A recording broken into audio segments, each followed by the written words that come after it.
Welcome to my channel. Like, share, comment, and subscribe for Webtoon BL. Chapter 1. Death of a Scholar. The last thing I remembered was the cold. Not the gentle chill of a winter morning in my study, but the biting, suffocating cold of betrayal seeping into my bones as I lay on the marble floor of my family's ancestral hall.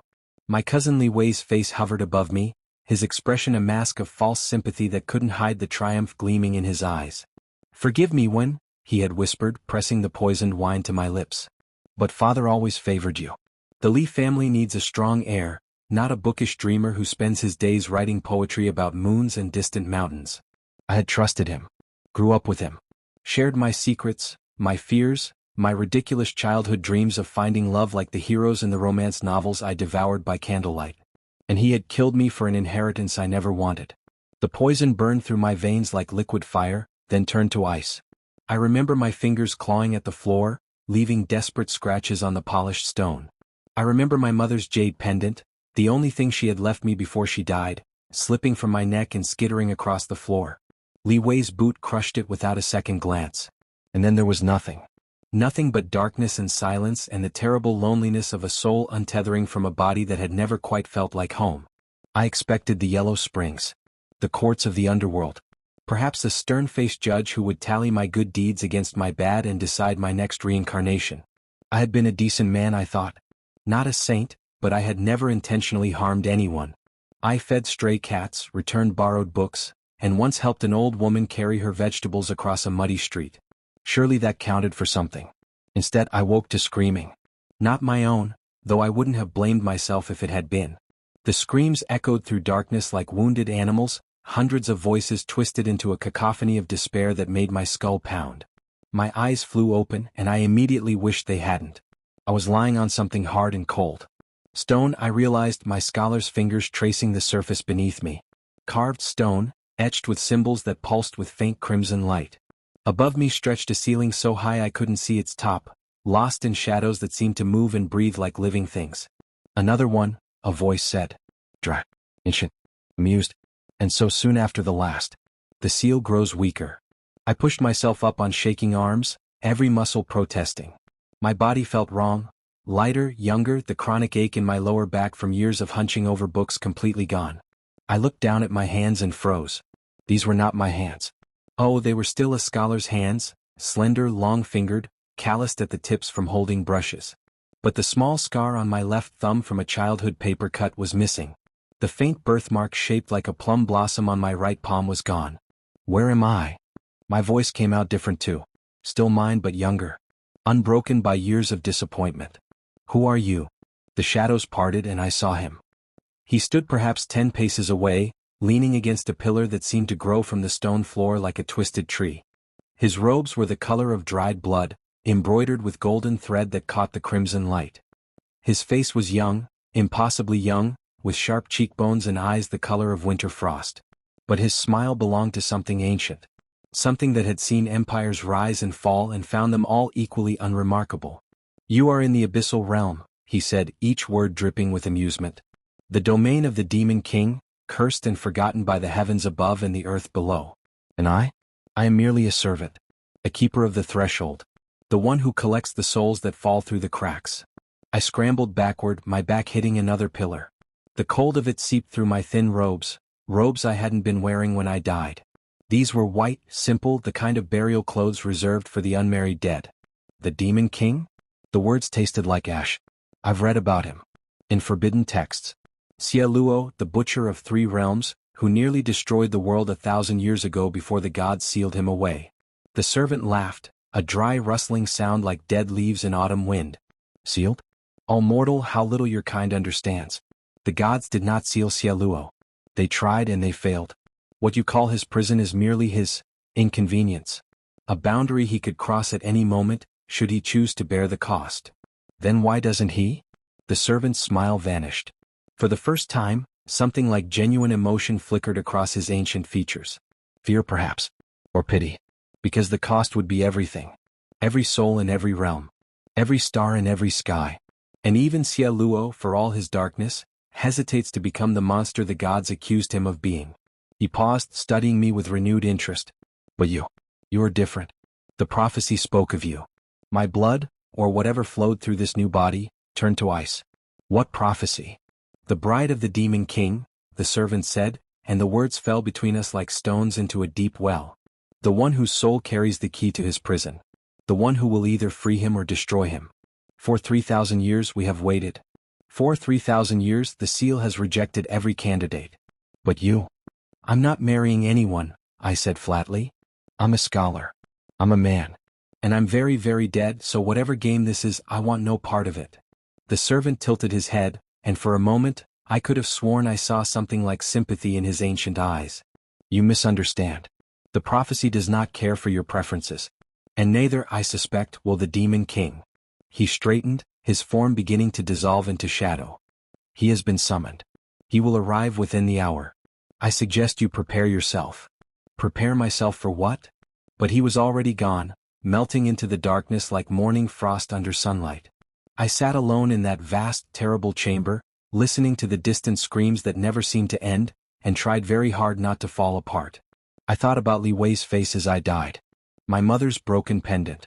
All those poems I had written to imaginary lovers in imaginary gardens, never knowing that my real story would end not with romance, but with poison and betrayal in my family's ancestral hall.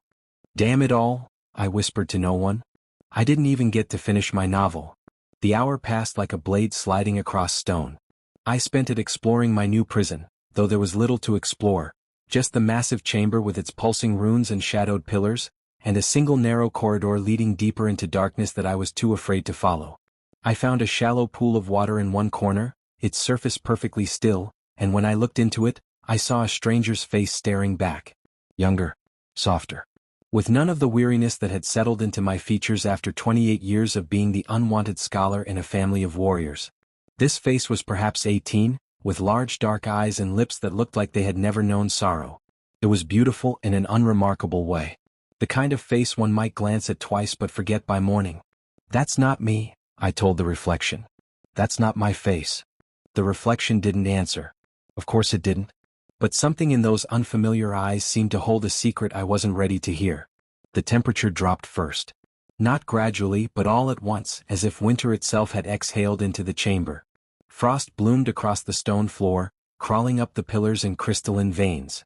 My breath misted before my face, and the screams that had been constant background noise fell utterly silent. Then came the presence.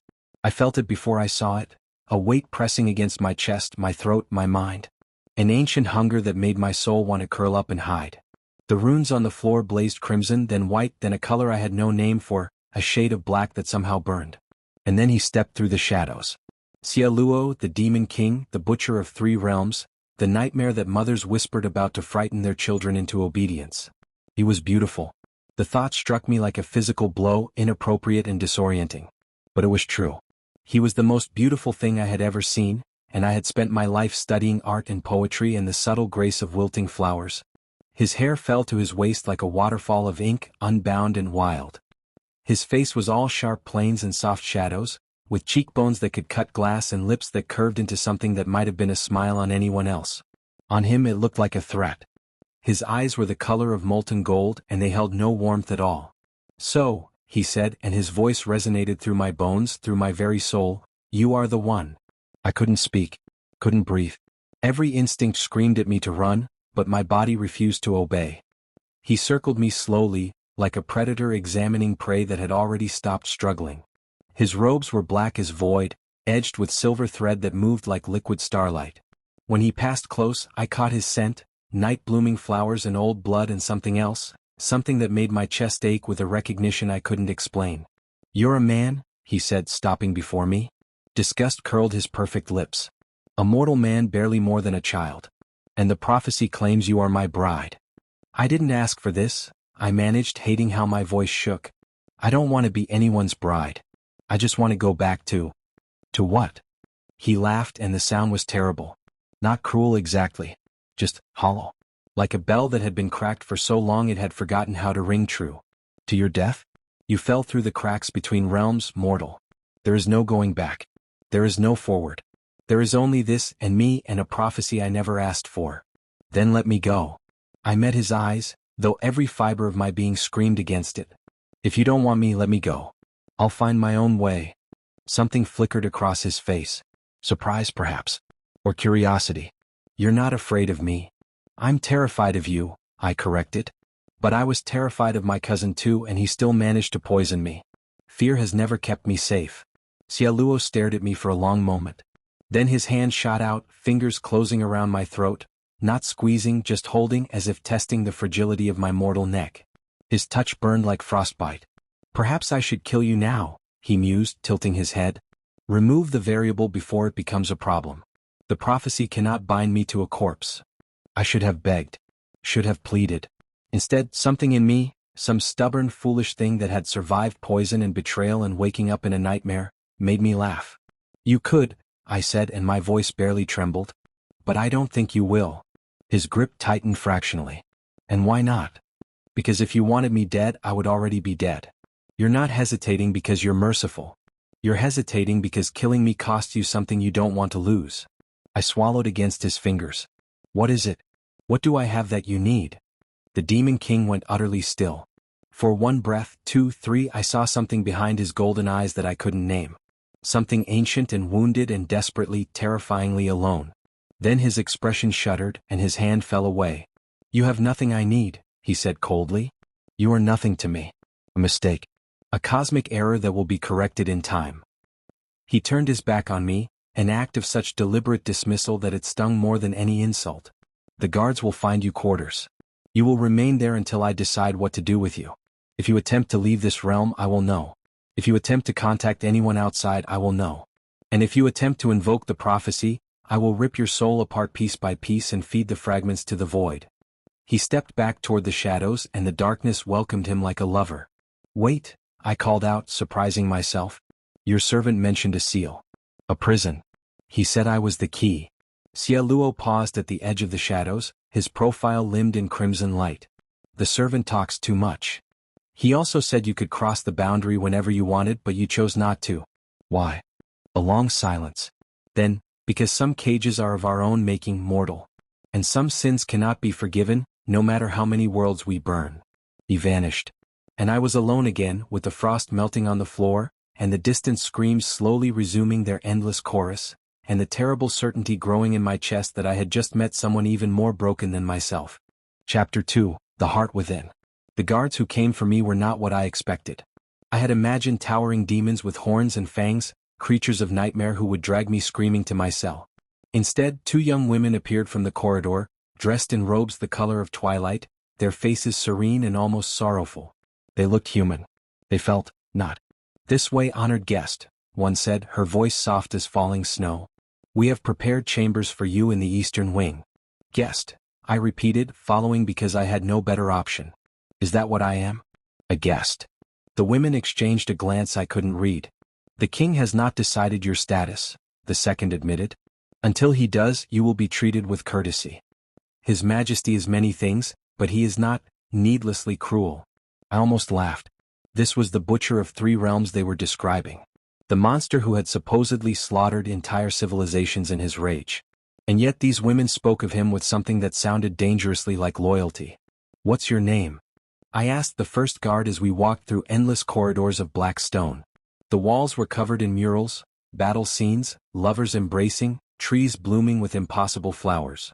A history painted in shadow and light. Li Wen, she said. And my companion is Fun. How long have you served the Demon King? Li Wen's step faltered, barely noticeable. Long enough to know better than to answer such questions, honored guest. Fair enough. The eastern wing turned out to be a suite of rooms that would have cost a fortune in the mortal world. Silk hangings, carved furniture, a bed large enough for 4 people, and windows that looked out onto nothing. Just darkness, vast and unending, occasionally punctuated by distant lights that might have been stars or might have been something else entirely. There is a bathing chamber through that door, Fan said, pointing. Fresh robes have been provided. If you require anything, pull the bell cord by the bed. Someone will come. And if I try to escape? Another exchanged glance. Please do not, Li Wen said quietly. The king's mercy has limits. And there are things in this realm that even he cannot always control. They left me alone. I stood in the center of that beautiful, terrible room and tried to remember how to breathe. The silence pressed against my ears like cotton. No screams here, at least. just the soft whisper of silk curtains moving in a breeze I couldn't feel. The bathing chamber held a pool of steaming water that smelled of jasmine and something else, something dark and sweet, like plum wine left to age too long. I stripped off the burial robes and stepped in, hissing as the heat touched skin that still felt unfamiliar. The reflection in the water was the wrong face, the wrong body. I ran my hands over my chest, my arms, my face, searching for something that felt like mine. A mole I remembered. A scar. Anything. There was nothing. Who am I? I whispered to the empty room. What am I? The water rippled, though I had not moved. For just a moment I thought I saw another face beneath the surface. A face like mine but older, wearier, with eyes that had seen too much and loved too deeply. Then it was gone. I slept fitfully, plagued by dreams I couldn't remember upon waking. Only fragments remained, hands reaching for me in the darkness. A voice calling a name that wasn't mine. The taste of blood and honey on my tongue. When I opened my eyes, Xie Luo was sitting in the chair across from my bed. I screamed. Not my finest moment. Composed, he said dryly, not bothering to apologize for the heart attack he had just given me. Very composed. I can see why the prophecy chose you. I clutched the silk sheets to my chest, heart pounding. Do you not understand the concept of knocking? Or privacy? Or basic consideration for mortal constitutions? The abyssal realm has no concept of time, he said, ignoring my outrage. You slept for 3 days. 3? I stopped. Took a breath. Why are you here? Xie Luo leaned back in the chair, studying me with those molten gold eyes. In the dim light of my chambers he looked almost tired. The sharp edges of his beauty softened into something more human, more vulnerable. I have been thinking about what you said, he admitted. About my hesitation. About you having something I need. I was talking nonsense. I was scared and confused and... You were right. The words fell between us like stones. I stared at him, waiting for the punchline, the threat, the cruel laugh. None came. 3,000 years, he said quietly. 3,000 years I have been trapped in this realm, bound by a seal I cannot break and cannot embrace. The gods call me a monster. Mortals call me a demon. And perhaps they are right. But even monsters have limitations. He stood, moving toward the window that looked out onto nothing. His reflection in the dark glass showed me a different face, still beautiful but haunted. Grieving. When I first saw you I felt something. A pull. A recognition. He turned to face me and his expression was unreadable. I thought it was the prophecy trying to assert itself. I thought I could kill you and be free of it. But you didn't. No. His voice dropped to barely a whisper. Because when I touched you, when my hand closed around your throat, I felt something impossible. Something that should have been destroyed centuries ago. What? Xie Luo crossed the room in 3 strides. Before I could react, his hand pressed against my chest, not roughly but firmly, directly over my heart. His palm burned cold through the thin silk of my sleeping robe. Your heart, he said, and his voice shook. Just slightly. Just enough. It's beating. I'm alive. Hearts tend to do that. No. His eyes met mine and I saw something there I couldn't name. Wonder perhaps. Or terror. Your heart is beating in time with mine. And that should not be possible because I do not have a heart. I looked down at his hand on my chest. Looked up at his face. I don't understand. 3,000 years ago when the gods bound me to this realm, they did not just imprison my body. They tore out my heart, the source of my power, my emotion, my very ability to feel, and scattered its pieces across the realms. They thought it would weaken me. Make me controllable. Did it? His laugh was bitter. It made me a monster in truth. Without a heart I could not love. Could not hope. Could not feel anything but rage and hunger and the endless, gnawing emptiness of a soul that had lost its center. He pressed harder against my chest, and I gasped as something warm bloomed beneath his palm. But you. Somehow, impossibly, you carry a piece of it. A fragment of my heart, beating inside your mortal chest. That's not possible, I whispered. I'm just a scholar. I'm just a dead man who fell through the cracks. You are the key to my prison, Xie Luo said, and his voice was raw. Not because of any prophecy. Not because of any divine plan. But because you carry what was stolen from me. And without it, I will never be whole. He pulled his hand away and the warmth faded. I felt its absence like a physical wound. So that's why you didn't kill me, I said slowly. You need my heart. Or rather, you need the piece of yours that's inside it. I need to remove it, he corrected. The fragment. Extract it from your soul and reclaim it as my own. And what happens to me if you do? Xie Luo was silent for a long moment. When he spoke, his voice was carefully flat. Emotionless. You would cease to exist. Not death, something worse. Annihilation. Your soul would dissolve, scattered to the void, never to be reborn. I should have been terrified. Maybe I was. But beneath the fear, something else stirred. Something that felt like anger. So you came here to tell me that you're going to kill me. Properly this time. Not with poison, but with soul-annihilating magic. I came here to tell you that I cannot do it. I blinked. What? Xie Luo turned away, his silhouette sharp against the dark window. I have tried. Every day for the past 3 days, I have sat in my throne room and attempted to summon the fragment. To call it back to me. And every time something stops me. What something? My own body, he admitted. My own magic. As if some part of me, some part one thought long dead, refuses to harm you. Refuses to let you go. He looked at me over his shoulder, and in his golden eyes, I saw something I had never expected to see in the demon king of legend. Fear. 3,000 years, he said softly, and I have forgotten what it feels like to be afraid. But you, your existence, your presence, the way your heart beats in time with mine, terrifies me more than any god, any army, any destruction I have ever wrought. Because if you can't take the fragment, you can't be free. No. He turned fully, facing me with an expression I couldn't read. Because if I cannot take the fragment, then I must consider the alternative. The thing the prophecy has been whispering since the moment you arrived. And what's that? Xie Luo crossed the room in 2 strides and knelt before me, the demon king, the butcher of 3 realms, kneeling at the bedside of a dead scholar. He reached out, and his fingers brushed my cheek with impossible gentleness. The prophecy says you are my bride, he murmured. Not my sacrifice. Not my vessel. My bride. My equal. My. He faltered as if the next word cost him something precious. My love. I stared at him, heart pounding so hard I could feel it in my throat. You don't even know me. I know your soul, he said. I have known it for 3,000 years. I simply forgot. Until now. His fingers traced down my cheek to my jaw, tilting my face up toward his. The cold of his touch had changed, still cool but no longer biting. Almost gentle. I will not kill you, he said. I will not take the fragment by force. But I cannot let you go either. So we are left with only one option. Which is? Xie Luo's gaze dropped to my lips, then back to my eyes. We discover why the fates bound us together. We uncover the truth of this connection. And perhaps. He leaned closer, close enough that I could count the impossibly long lashes framing his golden eyes. Perhaps we learn to stop fighting what we cannot change. Are you suggesting, I said carefully, that we get to know each other? Courting? Like normal people? His laugh was soft, almost warm.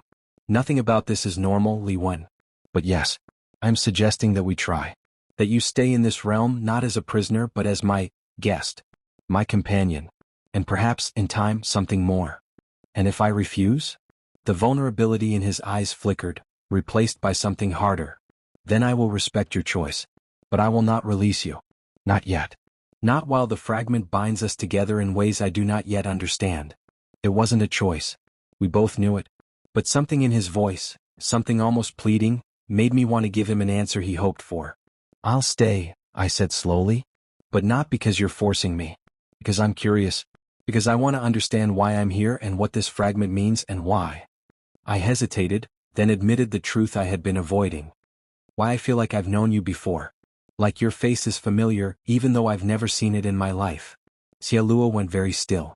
What did you say? I said your face feels familiar. Like a dream I can't quite remember. Like a poem I read once and forgot. He pulled back and his expression was strange. Almost hungry. Say that again. It feels like we've met before. Like. Xie Luo kissed me. It wasn't gentle. It wasn't romantic. It was desperate and searching and tasted of old sorrow and older longing. His hands tangled in my hair, pulling me closer, and I made a sound, something between a gasp and a moan, that I would be embarrassed about later. His lips were cold but they burned against mine. And somewhere deep in my chest, where the fragment of his heart supposedly resided, something woke. Something that had been sleeping for 3,000 years. When he finally pulled back we were both breathing hard. His golden eyes were wide, almost frightened. You remember? He whispered. Some part of you remembers. Remembers what? But he was already gone, vanished into shadows, leaving me alone with the taste of him on my lips and a terrible, wonderful ache in my chest. And in the darkness of my chambers, I heard a voice that wasn't mine whisper a name I had never heard before. Xie Luo, my love, my destroyer, my heart. I didn't sleep again that night. Chapter 3, The Ghost of a Memory. 3 days passed, then 5, then 7. I explored the eastern wing of the palace until I knew every corridor, every chamber, every secret passage that Li Wen reluctantly revealed to me. The abyssal realm was larger than I had imagined. A kingdom unto itself, with forests of black trees that bore fruit like bleeding hearts, rivers that flowed with starlight, and fields of flowers that sang when the wind passed through their petals. It was beautiful in a haunting way. And it was a prison. Xie Luo did not visit. Oh, I felt him. Every night as I lay in my too large bed, I sensed his presence somewhere in the palace, watching, waiting. The fragment in my chest would pulse with warmth, and I would know he was thinking of me. But he never came to my chambers. Never summoned me to his throne room. Never even sent a message. The guards brought me food, strange dishes that tasted of memories I didn't have. Roasted meats that reminded me of childhood feasts I had never attended. Soups that tasted like my mother's cooking, though my mother had died when I was too young to remember her face, let alone her recipes. His Majesty is busy, Fan said when I finally asked. She wouldn't meet my eyes. Busy doing what? Busy not thinking about you, Li Wen muttered, earning a sharp look from her companion. I set down my chopsticks. What do you mean? The two guards exchanged that glance again, the one that meant they were deciding how much to tell me. Finally Li Wen sighed. His Majesty has not left his chambers since he visited you. He does not eat. He does not sleep. He simply sits and thinks and stares at the wall where your reflection appears whenever he closes his eyes. He's lovesick, Fan added, then immediately looked horrified at her own words. Not that I would presume to know the king's heart, which he doesn't have. Mostly. Partially. Oh, I've said too much. I stared at them. The demon king is lovesick? Over me? The dead scholar he met once. The fragment in your chest contains more than just his power, Li Wen said quietly. It contains his memories, his emotions, everything he lost when the gods tore out his heart. And now that it's found its way back to him, even in someone else's body, he is feeling things he has not felt in millennia. Things like what? Loneliness, Fan said. Grief. And something else. Something he doesn't have a name for yet because he forgot its name so long ago. Love? I whispered. Neither guard denied it. That night I made a decision. If Xie Luo would not come to me, I would go to him. The fragment in my chest pulsed in approval, warming my blood like mulled wine. Finding his chambers was easier than I expected. I simply followed the pull in my chest, the invisible thread that connected me to him. Through corridors and down staircases, past guards who bowed but did not stop me, until I stood before a door of black iron carved with scenes of battle and loss and something that looked like two figures embracing. I knocked. No answer. I pushed the door open anyway. The chamber beyond was vast, larger than any room had a right to be. The ceiling disappeared into darkness. The floor was covered in something soft that might have been fur or moss or shadow given texture. And in the center of it all, sitting on a throne of twisted black stone, was Xie Luo. He looked terrible. His hair was tangled, falling over his face in messy strands.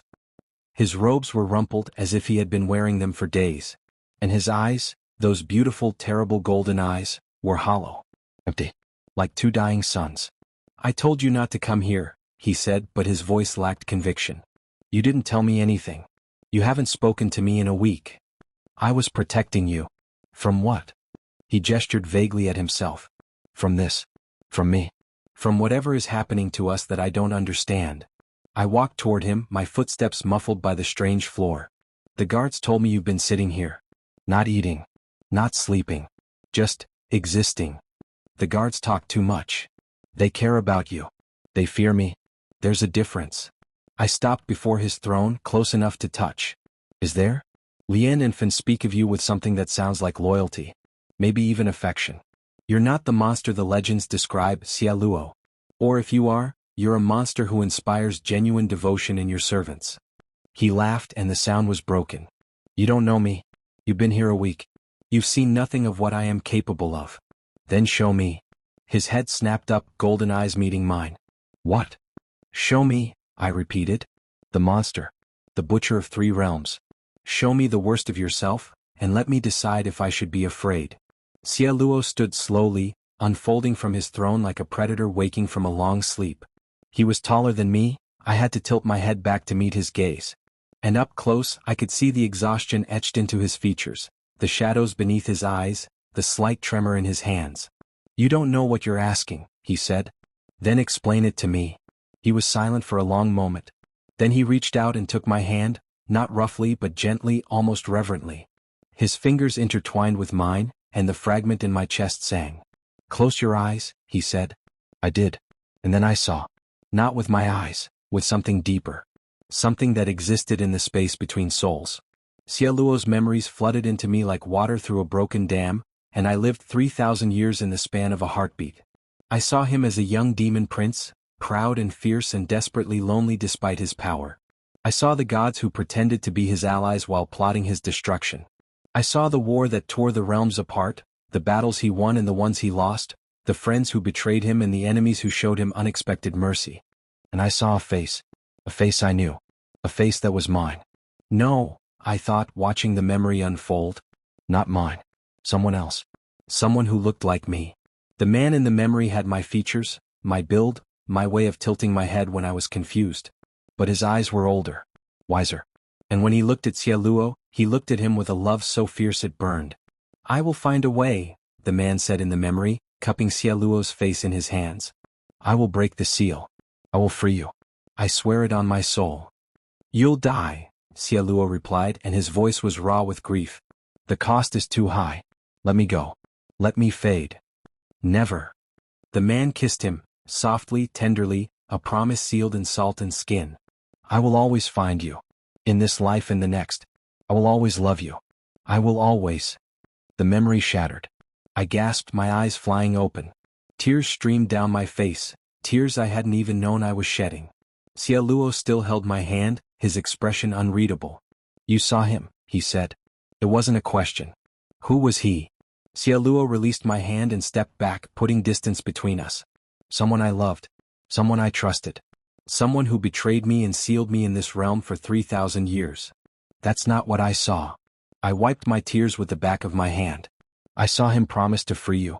I saw him swear to find a way. That's not betrayal, that's devotion."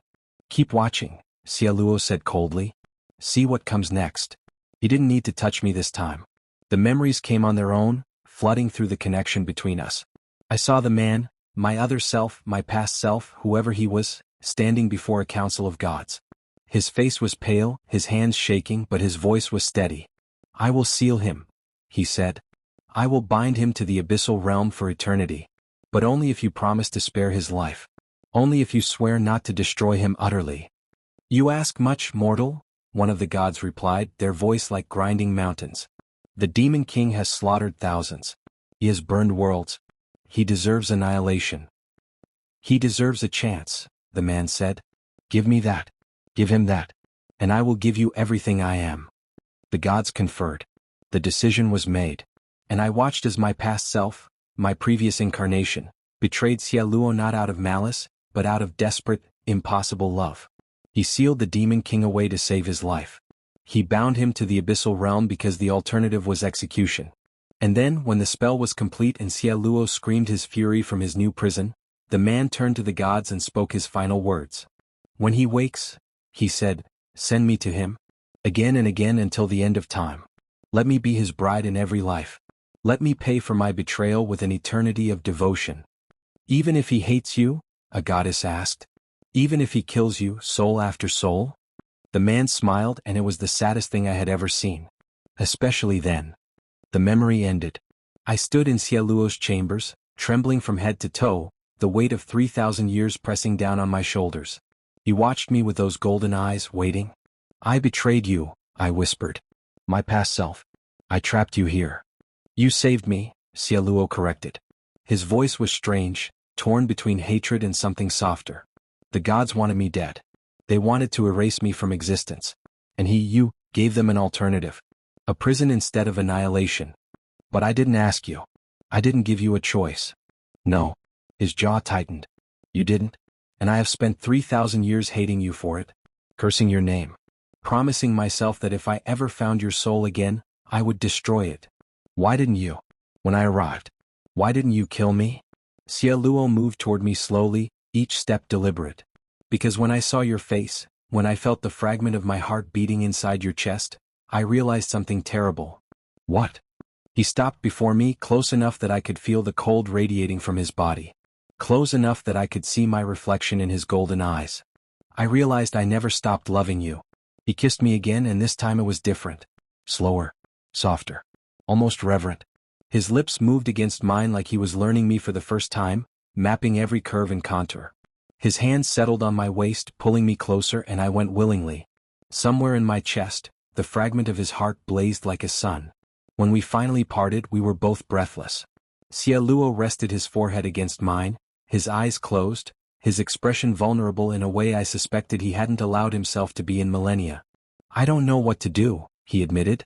I've spent so long hating you that I forgot how to love. And now you're here, and you're not even the same person, and I'm not him, I agreed. I don't remember being him. I don't remember any of it. But I feel it. In my chest. In my soul.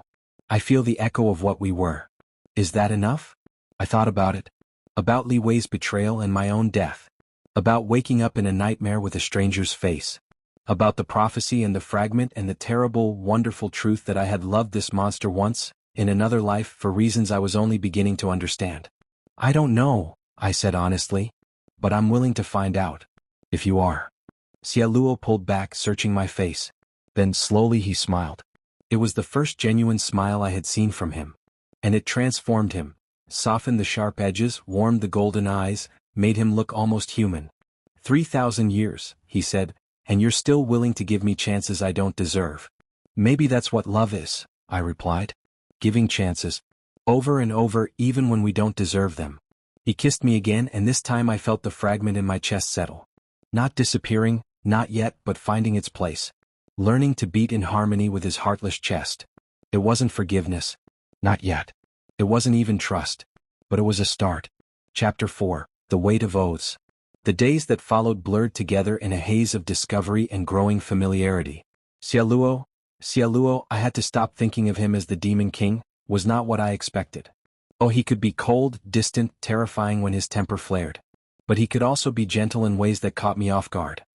He remembered the way I took my tea, lightly sweetened with a splash of milk, though where he had learned that, I didn't ask. He left books outside my chambers that he thought I might enjoy. Ancient histories, forbidden romances, poetry collections from worlds I had never heard of. And at night he came to me. Not always physically. Sometimes he simply sat in the chair by my window watching me sleep, his presence a warm weight against my consciousness. But when he did touch me, when his fingers brushed my cheek or his lips found mine, the fragment in my chest sang with a joy that felt older than time. You're staring, I said one evening, looking up from a book on the cosmology of the 9 realms. Xie Luo sat across from me in my chambers, pretending to read something of his own. I don't stare, he said without looking up. I observe. What's the difference? Intent. I snorted and returned to my book. But I could feel his gaze on me like sunlight, warm and constant and impossible to ignore. After a while he spoke again. Tell me about your life. Before. I set down my book, surprised. He rarely asked about my mortal existence. I had assumed he found it uninteresting compared to his millennia of drama and destruction. There's not much to tell, I said. I was a scholar. The unwanted son of a warrior family. My father wanted me to be a general. I wanted to read books and write poetry and maybe fall in love with someone who wouldn't poison me for an inheritance. Xie Luo's jaw tightened at the last part. Your cousin. Li Wei. Yes. I had told him about my death early on. He had listened in cold silence, his eyes burning with an anger I didn't quite understand. He was jealous. Our uncle favored me for some reason, probably because I was harmless and easy to control. Li Wei saw me as a threat, so he eliminated me. The punishment for murder in the mortal realm is execution. Only if you're caught. Only if the family doesn't cover it up. I shrugged, more comfortable with the memory than I probably should have been. I'm sure Li Wei is living comfortably in my house, spending my inheritance and never thinking about me at all. Xie Luo set down his book, a thick volume bound in what looked like human skin, and stood. He crossed the room to where I sat and knelt before me, taking my hands in his. He will pay, the Demon King said quietly. Everyone who has ever wronged you will pay. I swear it on the fragment of my heart that beats inside your chest. I stared at him. I don't want revenge. Too bad. You're getting it anyway. Xie Luo. You were kind, he said, cutting me off. You were gentle. You fed stray cats and helped old women carry vegetables and wrote poetry about moons and distant mountains. And someone killed you for it. Someone snuffed out your light because they wanted what you had. His grip on my hands tightened. I have done terrible things in my existence. I have burned cities and slaughtered armies and crushed souls beneath my heel. But I have never murdered someone for the crime of being loved. They didn't love me. My uncle just saw me as... It doesn't matter. His voice was fierce. You deserve better. In that life and in this one. And I will make sure you get it. I pulled my hands free and cupped his face instead, tilting his head up to meet my eyes. I don't want you to become a monster for me. I already am a monster. Then I don't want you to become worse. Something flickered across his face, surprise perhaps or wonder. You really don't fear me, do you? I'm terrified of you, I said honestly. But I'm more terrified of what you'll become if you let your anger consume you. I've seen that path. I've walked it in another life. And it doesn't lead anywhere good. Xie Luo went still. You remember more? Fragments. Echoes. I dropped my hands, suddenly exhausted. Sometimes when I dream I see his face. Your lover. My past self. He was so in love with you. It radiated from him like heat from a fire. And when he made that oath, when he promised to find you again and again, he wasn't thinking about revenge or redemption. He was thinking about you. About keeping you safe. About giving you a chance to heal. A chance I squandered, Xie Luo said bitterly. I spent 3,000 years nursing my hatred instead of trying to understand. I blamed him for a choice he made to save my life. Can you forgive him? Can you? He met my eyes and I saw the vulnerability there, the desperate hope he was trying to hide. Can you forgive what he did? What you did in another life? I thought about it. About the weight of an oath I didn't remember making, binding me to a monster I was only beginning to understand. About the fragment of his heart beating inside my chest, tying us together in ways that transcended logic or choice. I don't know, I said. But I'm starting to think that forgiveness isn't something you feel. Something you do. Every day. Every moment. Choosing to let go of the hurt instead of holding on to it. Xie Luo pulled me into his arms, burying his face in my hair. His body was cold against mine but not unpleasantly so. Like cool water on a summer day. I don't deserve you, he whispered. No, I agreed. But I don't deserve you either. So I suppose we're even. He laughed, a real laugh, warm and surprised, and held me tighter. That night for the first time he stayed. Not just as a presence in the corner but in my bed, his arms wrapped around me, his chest pressed against my back. The fragment in my heart sang a lullaby I didn't know the words to, and I slept better than I had since waking in this strange realm. In my dreams I saw him again, my past self, the man who had loved Xie Luo enough to betray him. You're doing well? He said. His voice was mine but older. Weary in a way I didn't yet understand. Better than I did at your stage. I don't know what I'm doing, I confessed. I don't know if I love him or if I just remember loving him. Through you. Does it matter? Of course it matters. I'm not you. I'm my own person. I have my own history, my own pain, my own choices to make. I can't just inherit your feelings like an heirloom. My past self smiled, and it was sad and proud and something else I couldn't name. You're right, he said. You're not me. You're better. You're what I could have been if I hadn't been so afraid. So don't make my mistakes, Li Wen. Don't try to save him at the cost of yourself. Don't make oaths you can't keep, promises that will bind you for lifetimes. Then what should I do? He reached out and touched my cheek, a ghost's touch barely there. Love him. Honestly, openly, without reservation. And let him love you in return. It won't be easy. He spent 3,000 years learning to hate. But he's also spent 3,000 years learning to hope. And hope, Li Wen, is a much more dangerous weapon than hate. I woke with tears on my face and Xie Luo's arms still around me. He was watching me, those golden eyes glowing faintly in the darkness. You were dreaming, he said. Talking to myself. My past self. His arms tightened. What did he say? That I should love you. Honestly and openly. And that hope is more dangerous than hate. Xie Luo was silent for a long moment. Then he pressed a kiss to my forehead so gentle it made my chest ache. I don't know how to hope anymore, he admitted. I forgot. 3,000 years of emptiness, it leaves scars. Then we'll learn together, I said. I don't know how to love someone who might destroy me, but I'm willing to try, if you are. He pulled back, searching my face, and then he smiled, that rare, genuine smile that transformed him from a monster into something heartbreakingly human. I'm willing, he said. For you. Always for you. We kissed in the darkness, slow and sweet and full of promises neither of us knew how to keep. And somewhere, in the depths of the abyssal realm, something ancient and terrible stirred. It had been waiting for this. For the moment when the fragment and the heartless finally connected. For the moment when love and hate became indistinguishable. The seal was weakening. And neither of us noticed. Chapter 5, The Poison Garden. The change was subtle at first. A flicker of shadow in the corner of my eye. A whisper of something that wasn't quite wind.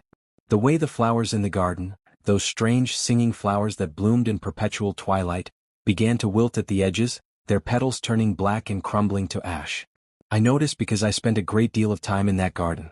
It was the only place in the palace where I felt something other than trapped. The flowers didn't judge me.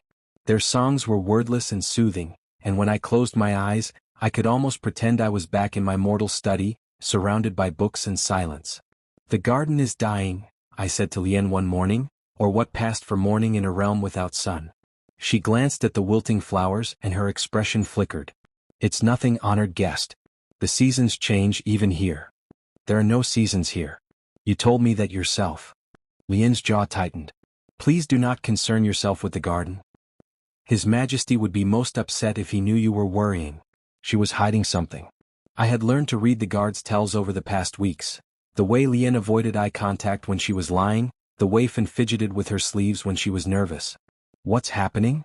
I demanded. Tell me. I cannot. Li Wen. Please. Her voice cracked just slightly. Some truths are dangerous. Even for you. Especially for you.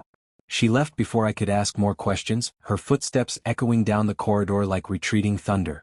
I stood alone in the dying garden, surrounded by flowers that no longer sang, and felt the fragment in my chest pulse with unease. Something was wrong. I found Xie Luo in his throne room, staring at a map of the 9 realms that floated in the air before him. The territories were marked in shifting colors, red for contested, gold for allied, black for something else. The garden is dying, I said without preamble. He didn't turn around. I know. The flowers don't sing anymore. Their petals are turning black. Li Wen tried to hide it, but I could tell she was frightened. Li Wen is frightened of many things. She's frightened of you. Not for you. There's a difference. Xie Luo finally turned and I saw exhaustion etched into his features. Dark circles beneath his eyes. A tightness around his mouth that hadn't been there a few days ago. The seal is weakening, he said. The one that binds me to this realm. It's deteriorating faster than I anticipated. I took a step closer, heart pounding. Because of me? Because of the fragment. Because of us. He gestured and the map shifted, zooming in on the abyssal realm. Black tendrils spread from the palace like roots, reaching toward the edges of the territory. The seal was designed to hold me, but it was also designed to respond to certain conditions. Emotional conditions. What kind of conditions? Xie Luo's jaw tightened. The seal was crafted by your past self. He encoded it with his own life force, his own emotions. When he loved me, the seal strengthened. When he feared me, the seal weakened. And when he hesitated. When he died, the seal became static. Unchanging. A perfect prison. And now you're here.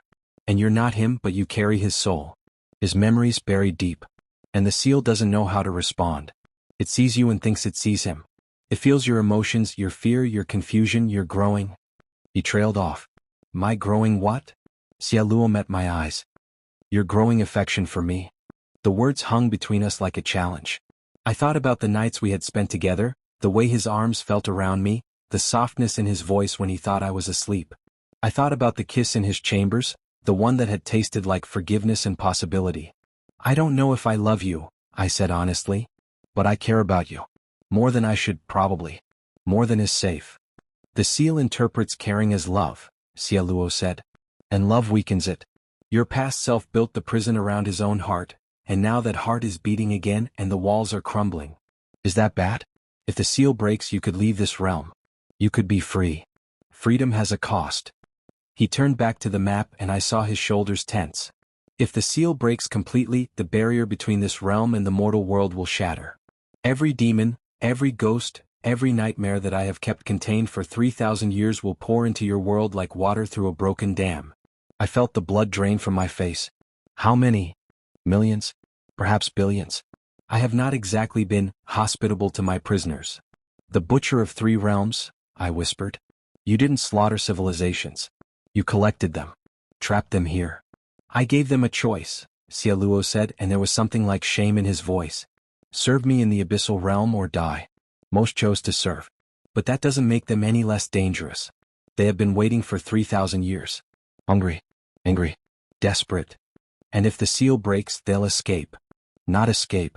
Invade. They will tear your world apart looking for souls to consume, bodies to possess, lives to destroy. And I will be powerless to stop them. I sat down heavily on the steps leading to his throne. The stone was cold beneath me, but I barely noticed. So the seal needs to stay intact. Which means I need to stop feeling things for you. It's not that simple. The seal responds to your subconscious emotions. Things you don't even know you're feeling. You could lie to yourself, lie to me, but the seal would know.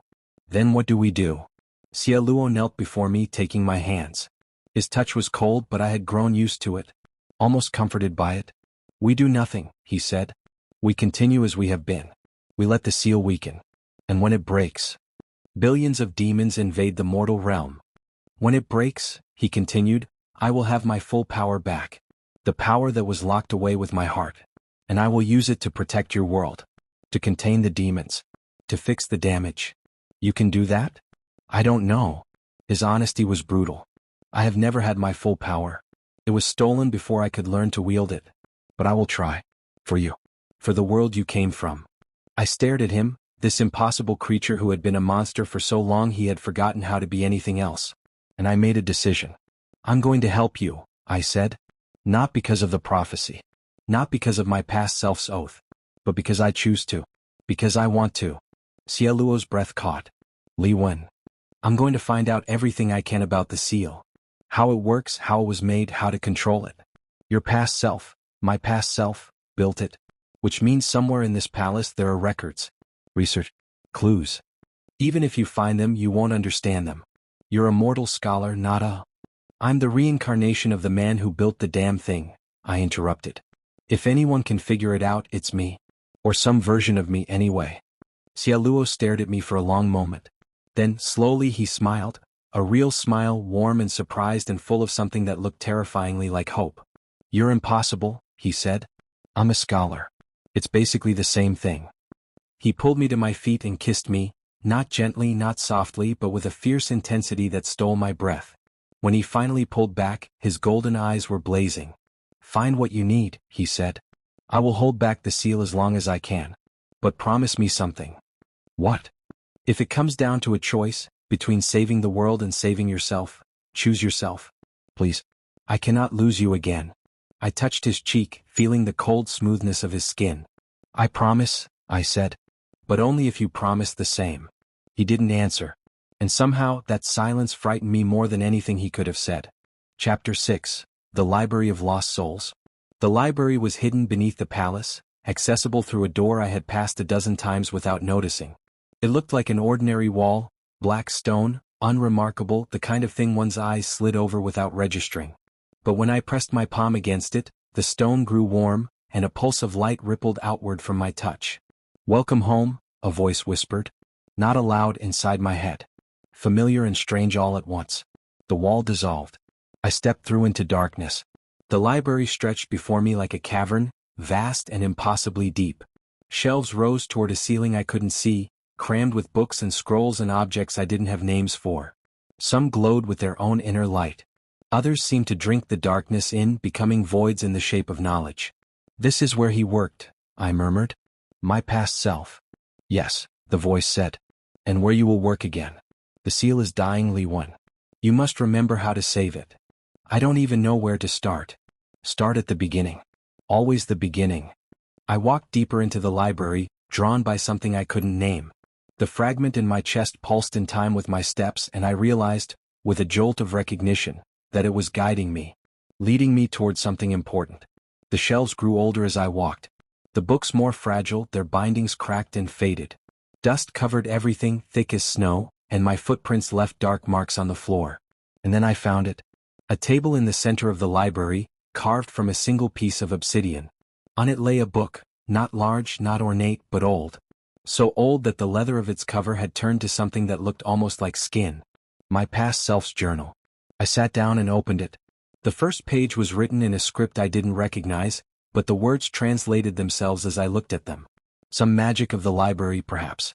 Or some deeper connection between my soul and the words my previous incarnation had left behind. I have made a terrible mistake. I read on, my heart pounding. The gods promised to spare Xie Luo if I sealed him away. They lied. The seal does not just imprison him, it feeds on him. Drains his power, his memories, his very essence, and converts it into energy for the 9 realms. Every civilization that flourishes, every life that thrives, does so on the scraps of my lover's soul. I cannot break the seal. I tried. The gods bound it to my life force. If I die, the seal becomes permanent, immutable. And if I live, it continues to feed. There is only one solution. I must find a way to give Xie Luo back what was stolen. Not all at once, that would destroy the balance and tear the realms apart.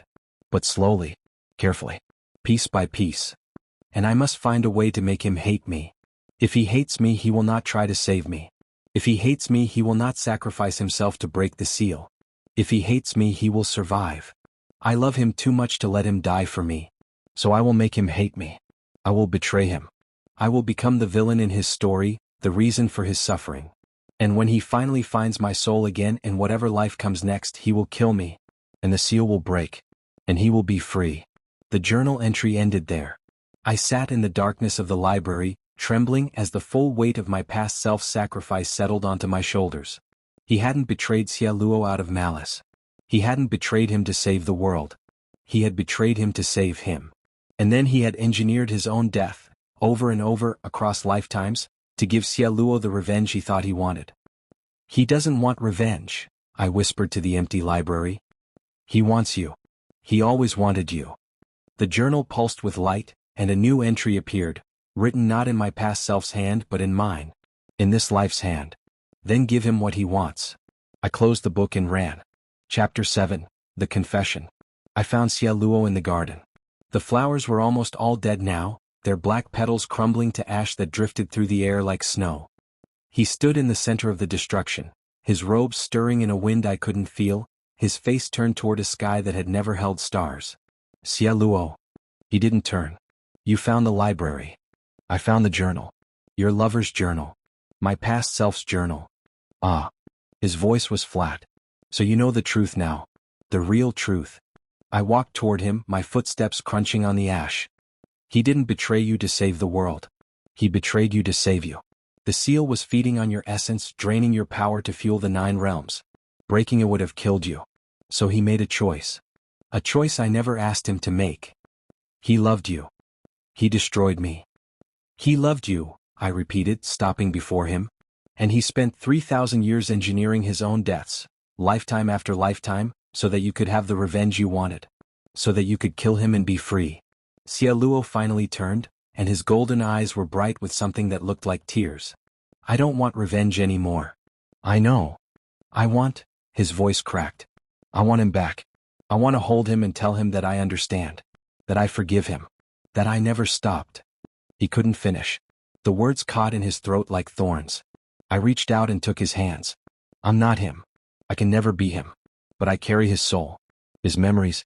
His love for you, buried so deep I didn't even know it was there until now. Li Wen. I love you, I said. The words came easily, naturally, as if I had been waiting my whole life to say them.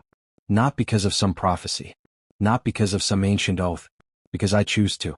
Because when I'm with you, I feel like I'm finally home. Because you're broken and terrible and beautiful. And I want to spend whatever lifetime I have left helping you put yourself back together. Xie Luo stared at me. His hands trembled in mine. You can't mean that, he whispered. I've never meant anything more. He kissed me then, fierce and desperate and full of 3,000 years of longing. I kissed him back just as fiercely, just as desperately because I understood now. I understood the weight of what my past self had done, the sacrifice he had made, the love that had driven him to such impossible choices. And I understood that I would make the same choice. In this life, in every life. Because Xie Luo was worth it. He had always been worth it. When we finally parted, we were both crying. I didn't know when I had started. Maybe at the same moment he did. The tears mixed on our lips, salty and warm. The seal is going to break, Xie Luo said. Soon. I can feel it crumbling. Then let it break. If it breaks, the demons will be your problem to deal with. And mine. Together. He laughed, a wet, broken sound. You're insane. Probably. I smiled at him through my tears. But you're insane. And I'm not going anywhere. Xie Luo pulled me against his chest, burying his face in my hair. His arms wrapped around me like he was afraid I would disappear, and I held him just as tightly. I don't deserve you, he said. You keep saying that. Because it keeps being true. Then I guess we'll just have to prove each other wrong. For the rest of our lives. However long they last. Above us the sky cracked. Chapter 8, The Breaking.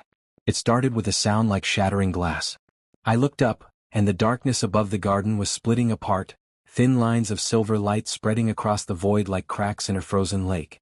The fragment in my chest blazed with agony, and Xie Luo gasped, his grip on me tightening.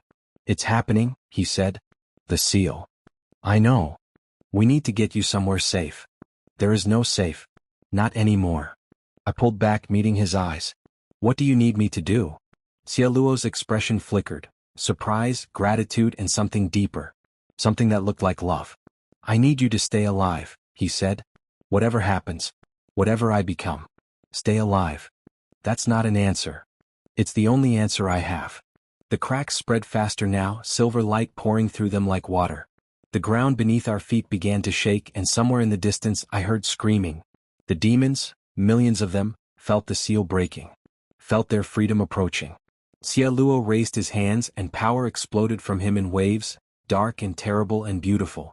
The cracks in the sky slowed, then stopped, held in place by his will. I can't hold it for long, he said through gritted teeth. The seal is tied to my heart and my heart is inside you.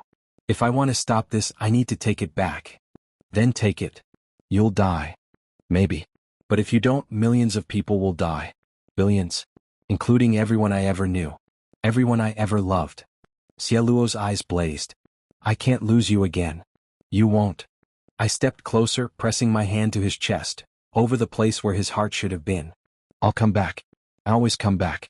That's what the oath means. That's what love means. Li Wen. I love you, I said. In this life and the next. And the next. And the next. Until the end of time. So take the fragment. Save the world. And then find me again. Xie Luo stared at me for a long moment. Tears streamed down his face and I realized, with a shock of recognition, that I had seen this before. In my dreams. In my past self's memories. This was the moment. The choice. The sacrifice. Find me, I whispered. And then he kissed me and the world ended.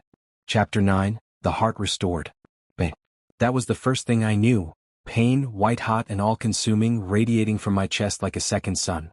The fragment of Xie Luo's heart tore free from my soul, and I felt myself unraveling, coming apart at the seams.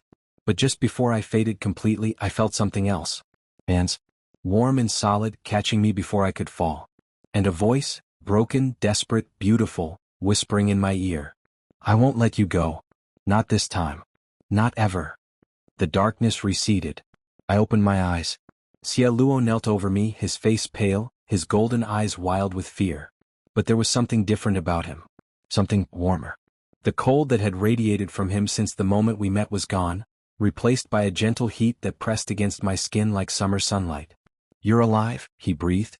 I couldn't. The fragment, I managed. You took it? I took it.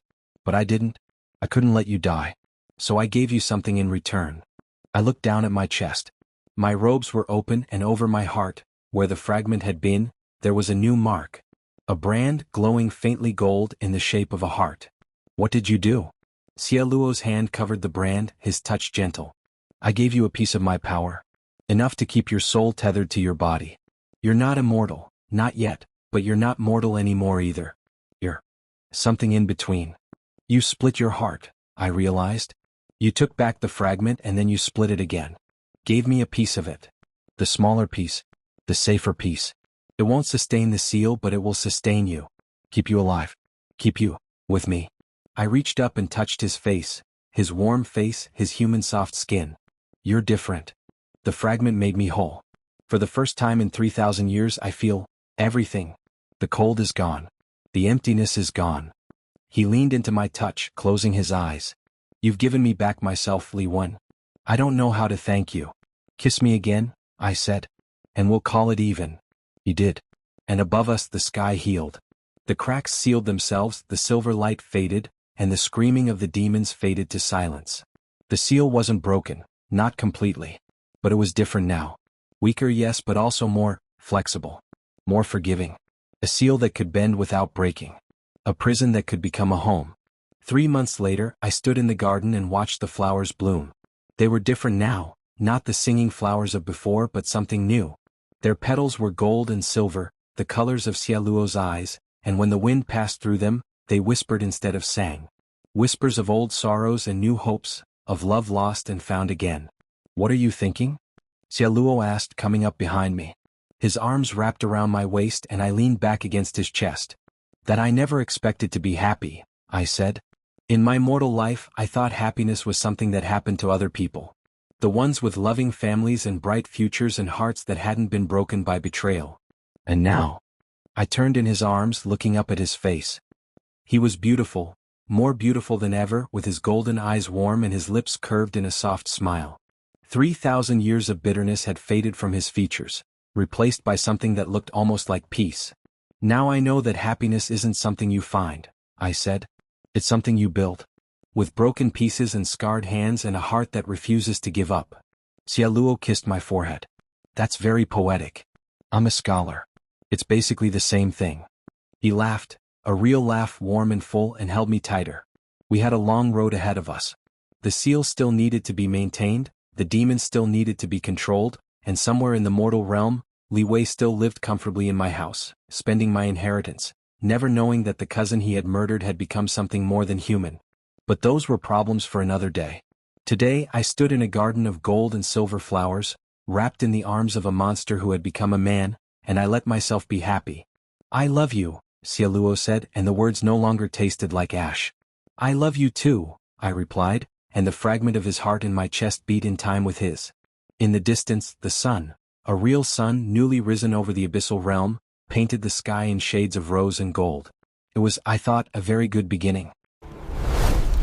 Thank you for watching. Come back for more. I'll be waiting.